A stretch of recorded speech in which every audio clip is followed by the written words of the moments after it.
लोकसभा भवन में राजस्व विभाग समीक्षा करिसेंती मंत्री। बैठक में राजस्व विभाग सचिवों समेत अन्य वरिष्ठ अधिकारी माने उपस्थित रही। राजस्व और विपर्यय परिचालना विभाग उपर आलोचना होईछि।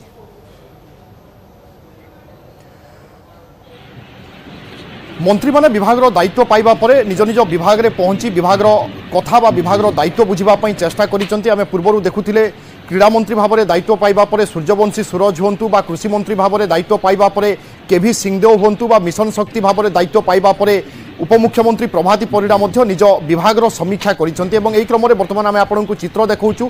सुरेश पुजारी वरिष्ठ राजनेता बा पूर्वतन सांसद जे कि चलित थर ब्रजराजनगर विधायक भाव में निर्वाचित होइचंती एवं सरकार रे गुरुत्वपूर्ण विभाग अर्थात राजस्व भली गुरुत्वपूर्ण विभाग दायित्व नहीं एवं दायित्व नेबा परे आज विभाग अधिकारी को डकाई समीक्षा करिसेंती। विभाग रे थिबा आवश्यकता बा राजस्व विभाग किभली कार्य करिवो केउ सबु दिग उपरे गुरुत्व देबार दरकार रही है तमाम दिगरे होयतो अनुध्यान बा समीक्षा करिथाई पारंती मंत्री। नुआपड़ा जिला खड़ियाल लछीपुर छक